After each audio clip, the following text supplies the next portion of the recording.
the latest military news update. This is AFP Community News, hosted by Rob Susan every 12 noon, Mondays to Fridays. Only here on DWDD Armed Forces Radio. One AFP for a stronger Philippines.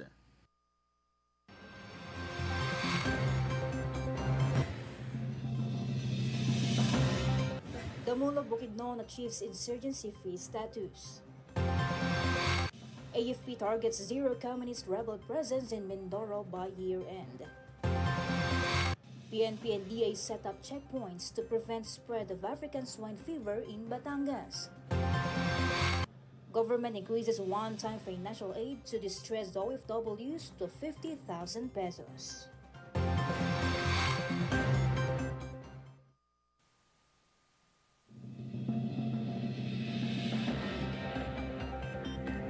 Good day everyone as well to our troops at Camp Emilio Ginaldo, Quezon City. Today's Thursday, August 15. We'll bring you the latest news from the armed forces and other information around the Philippines. I am Ralph Suzan for AFP Community News.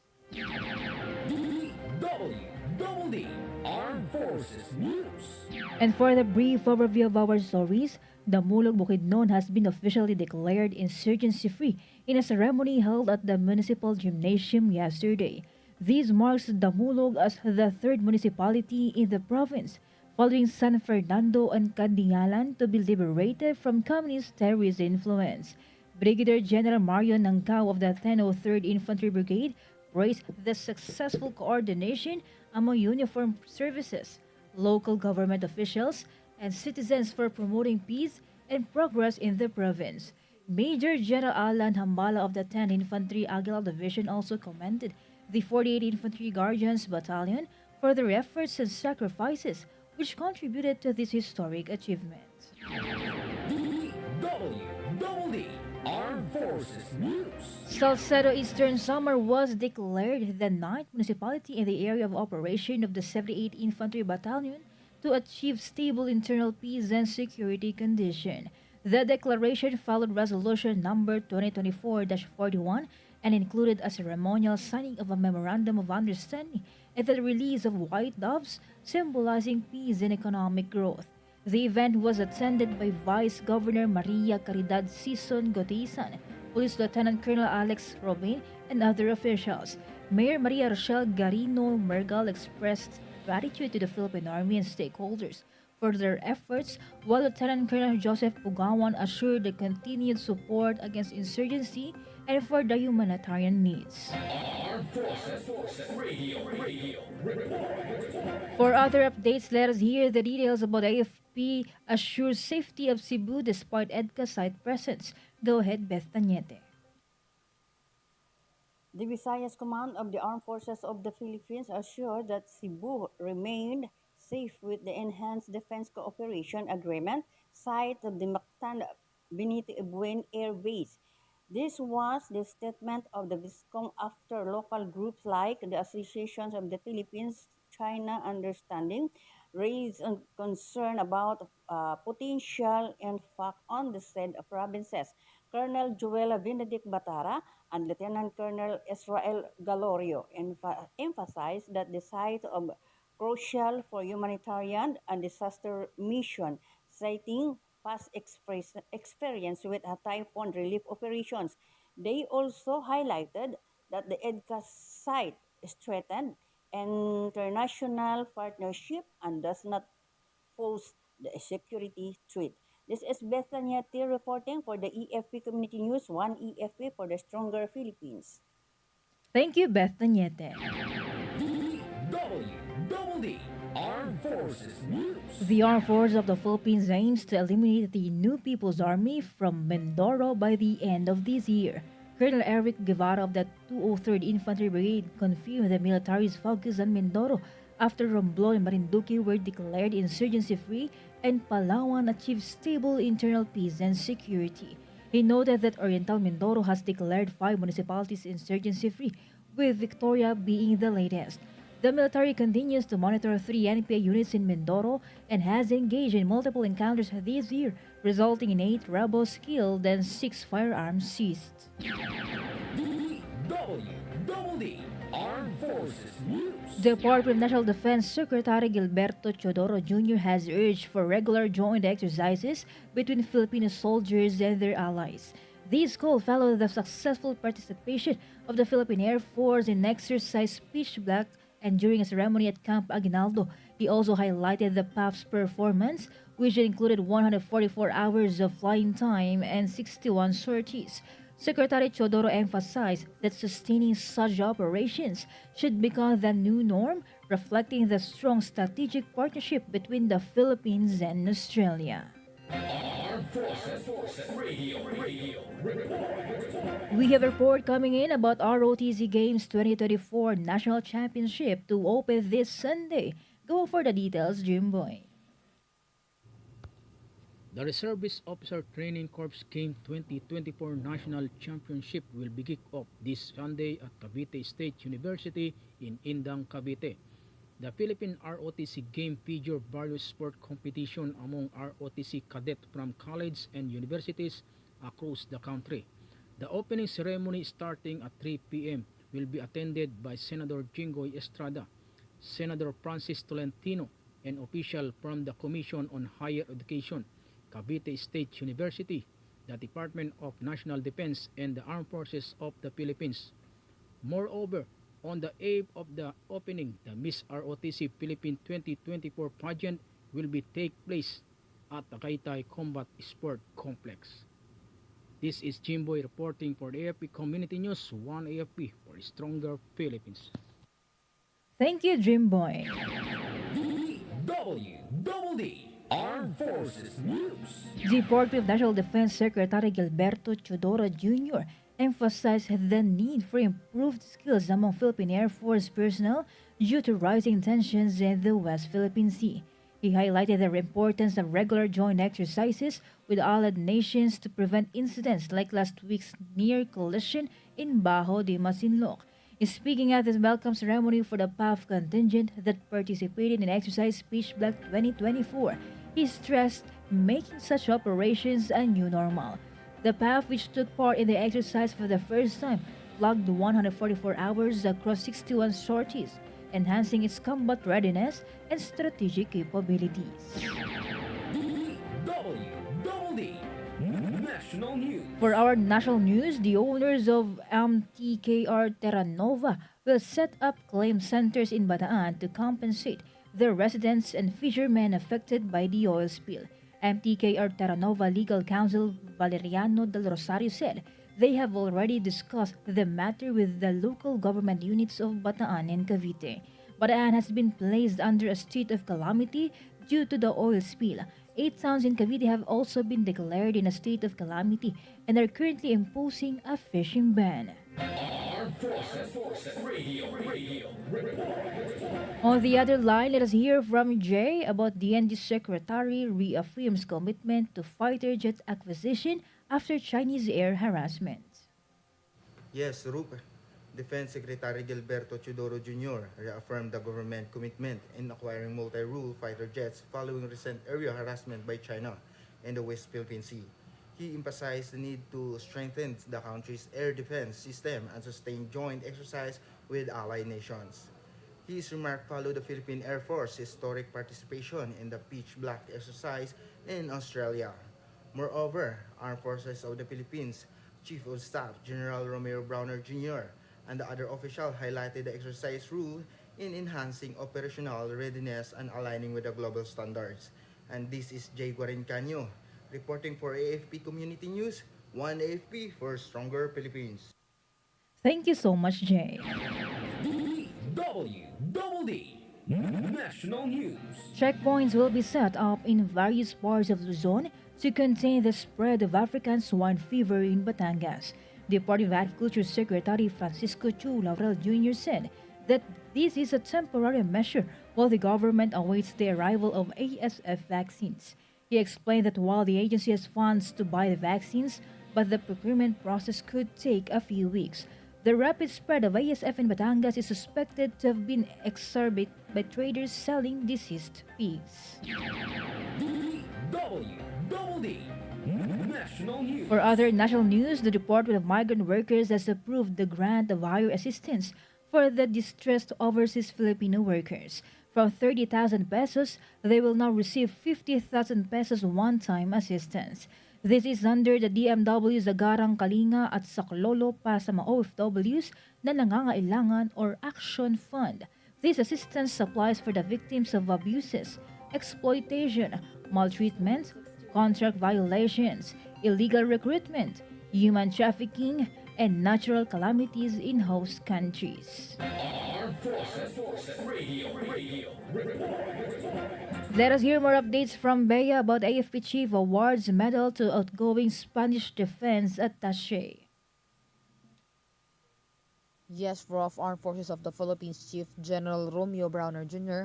awarded the Chief of Staff AFP Commendation Medal to outgoing Spanish Defense Attaché Colonel Javier Martin Hill for his contributions to strengthening defense relations between the Philippines and Spain. The award was presented during a courtesy call at Camp Aguinaldo, where General Browner praised Hill's efforts in expanding military cooperation. He also welcomed Colonel Santiago Martin Sanz, the incoming Spanish defense attaché. Moreover, General Browner expressed anticipation for continued defense collaboration between the two nations. This is Beatrice reporting for AFP Community News, 1 AFP for a stronger Philippines. Thank you so much, Beatrice. DWDD National News. Moving on to another story, the Philippine Health Insurance Corporation has allocated 239 million pesos to the Quezon City government. The funds will be distributed to 3 Quezon City-run hospitals, such as the Quezon City General Hospital, Rosario Maclang Bautista General Hospital, and Novaliches District Hospital. More than 2 million will also be provided for the Quezon City Consulta Health Centers. Residents registered with QZ Consulta Health Centers can benefit from consultations, health screenings, essential medicines, and laboratory procedures under the Consulta package. DWDD National News. 66% of Filipinos were satisfied with the performance of the Senate according to the recent Social Weather Stations or SWS survey, while 16% of Filipinos were dissatisfied. Meanwhile, the House of Representatives and the Supreme Court maintained their good ratings. The lower chamber received a 60% satisfaction rating, while the SC got 59%. The survey was conducted from June 23 to July 1, 2024. Armed Forces Radio. And now from 2nd CRG, let us hear from Jess about 56th IB inaugurates a newly renovated classroom at Piwili West Elementary School. The 565 Engineer Bicol Builders Battalion under the 51st Engineer Primera Brigade of the Philippine Army proudly inaugurated and blessed a newly renovated classroom at Piwili West Elementary School, Pili, Camarines Sur on August 9, 2024.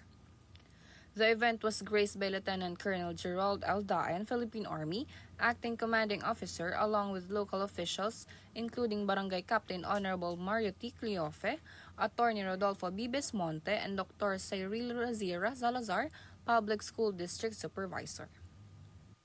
The renovation of the classroom was a significant milestone in the battalion's ongoing efforts to build a brighter future for the community.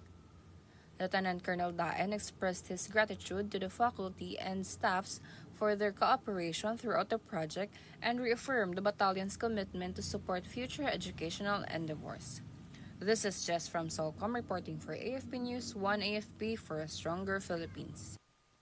Thank you, Jess. DWDD National News. President Ferdinand Marcos Jr. will welcome Singapore President Tharman Shanmugaratnam in Malacanang later today. The Singaporean leader is in the country for a 3-day state visit. According to the Presidential Communications Office, President Marcos is expected to reaffirm the Philippine government's commitment to strengthening collaboration with Singapore. Aside from the bilateral meeting, the two leaders are also expected to witness the signing of Memoranda of Understanding on Employment and Collaboration on Climate Financing. DWDD National News. Department of Budget and Management Secretary Amena Pangandaman has assured the Senate that underspending will be fixed by 2025. During the Senate briefing on the proposed 2025 national budget, Pangandaman said that DBM has instructed government agencies to request funds only for projects that can be implemented. The DBM chief also emphasized that the immediate release of allotments to government agencies as early as January would lessen the risk of underspending. He also explained that this will enable the timely and accelerated implementation of the priority programs and projects under the proposed national budget. Armed Forces Radio Report. More updates from Ella Mercado about Mandaluyong City Police to activate localized emergency 911 hotline. To address public safety concerns, the leadership of Mandaluyong City Police Station underscores the significance of activating emergency hotline as an appropriate intervention in maintaining peace and order situation of their city. It is after participating in the opening ceremony of the Revolutionary Emergency 911 Response Systems in the Philippines, which was carried out in Mandaluyong City. The activity, attended by DILG Secretary Benjamin Benhar Abalos Jr., aims to localize the emergency 911 hotline nationwide and to regulate E911 based on the international standard for emergency hotline access. Mandaluyong City Police Chief, Police Colonel Mary Grace Madayag believes in attending the said ceremony, they will be able to use their knowledge and trainings of having an effective emergency response in welfare of their constituents. This is Ella Mercado reporting for AFP Community News, 1 AFP for a stronger Philippines. Thank you so much, Ella Mercado. DWDD. For other development story, Department of Finance Secretary Ralph Rector revealed that the Maharlika Investment Fund or MIF has not yet ventured into any investments. The MIF also still doesn't have any employees. Rector explained that the 75 billion pesos fund from the Land Bank and the Development Bank of the Philippines, which was allocated for the MIF, is currently invested in the Treasury. He said that the interest expense that it earns is going to be their operating expenses. DWDD. National News. Bamban Councilor Erano Timbang took his oath as the town's acting mayor following the dismissal of Mayor Alice Guo. Timbang assures that he will do his duties regardless of the remaining projects of the former administration. According to the Department of Interior and Local Government, Timbang will only serve for 3 months or for the duration of the suspension of Vice Mayor Leonardo Anunciacion. Anunciacion's suspension is due to the illegal Philippine offshore gaming operator or POGO controversy in the town. Armed Forces Radio Report. Now let's hear a report on the ground about NPA in Panay Island nears defeat with 23 combatants left. Go for details, Joyce Bahon.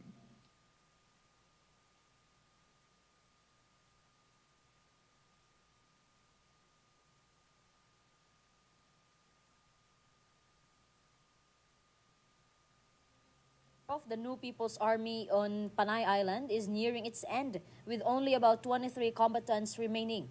Major General Marion Sison of the 3rd Infantry Division aims to neutralize them by September 2024. Recent clashes in central Panay, which resulted in 7 NPA deaths, have significantly weakened the group. With the eastern and southern fronts already dismantled, the central front is expected to be dismantled soon. Moreover, Brigadier General Michael Samson of the 301st Infantry Brigade affirmed that focused military operations are likely to lead the eventual collapse of the said group. This is Jai reporting for AFP Community News, 1 AFP for a stronger Philippines.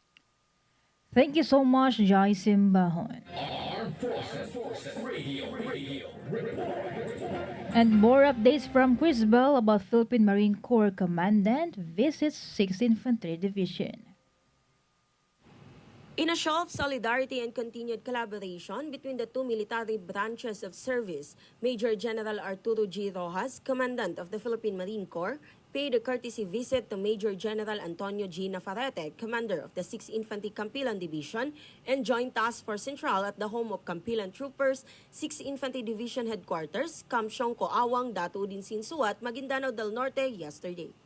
During the visit, Major General Rojas and Major General Navarrete discussed the ongoing efforts to maintain peace and security in Mindanao. The meeting underlined the strong partnership between the Philippine Marine Corps and the Philippine Army, particularly in addressing security challenges in the region. Major General Rojas is a native of Coronadal City and a member of Philippine Military Academy Bikislahi class of 1990.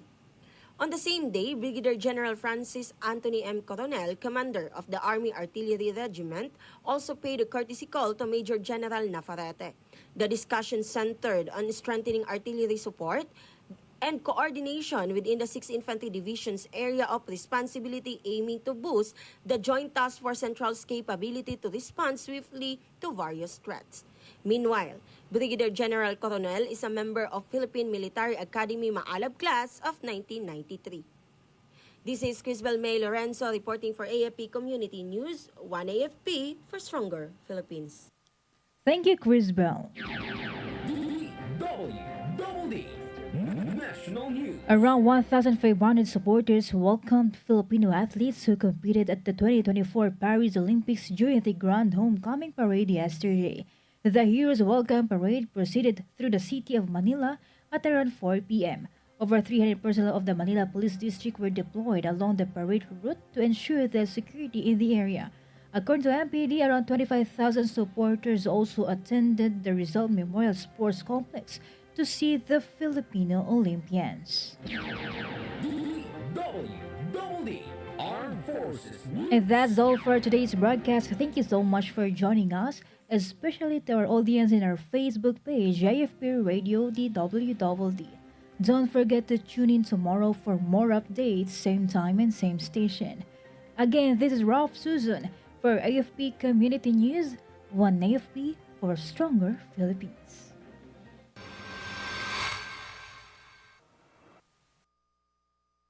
Kayo ay nakatutok sa DWDD AFP Radio.